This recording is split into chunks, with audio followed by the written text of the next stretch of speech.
Some child welfare agencies in Manitoba are worried they will be pushed into a new provincial funding model they say will put vulnerable Indigenous children at risk. The block funding model is detrimental towards the agency, it's detrimental to service delivery altogether, said Clemene Hornbrook, Executive Director at Peguis Child and Family Services. It's very clear that their ultimate goal is to reduce costs at all costs, reduce costs at the expense of children currently in care, reduce costs at the expense of children and families. Most agencies in Manitoba get funding based on the number of children in care and the number of days they are in care. Under block funding, money isn't tied to the number of children, which allows agencies some flexibility in how they spend it. The government said last year that funds would be based on outcomes rather than, in essence, providing incentives for larger caseloads and longer stays in care. Premier Brian Pallister announced a block funding pilot project a year ago with the aim of having 18 agencies signed on by the end of 2018. Of 27 child welfare agencies in the province, 8 have signed on. Half are Indigenous agencies. An analysis by Peguis Child and Family Services predicted a deficit of $3 million if the agency joined the project. Hornbrook said agencies are being financially starved so they will take part. The agency currently pays about 3 months' worth of child maintenance costs up front, depleting its accounts.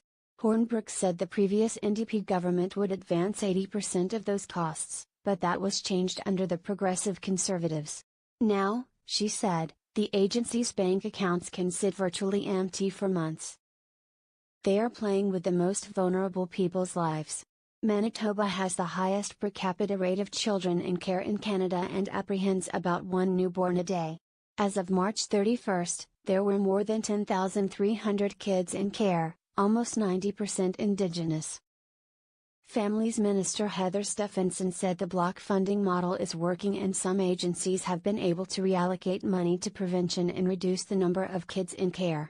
We continue to hear the current funding model can inadvertently incentivize apprehensions, so our focus is to incentivize better results, she said in an emailed statement. Anita Campbell with the Manitoba Métis Federation said block funding could leave the Métis Child and Family Services Authority financially unstable. When we looked at the whole issue of block funding, it looked really nice, until you start delving into the meat and potatoes of it, she said. Government officials met with the agencies in the Southern First Nations network of care in January. In a copy of the presentation obtained by the Canadian Press, the government said the intent is to switch to block funding no later than next April. Time is of the essence. There is no new money for child maintenance spending, the presentation said. It said block funding would be based on how many days kids were in care for 2016-17. 1% would then be calculated and added to the amount.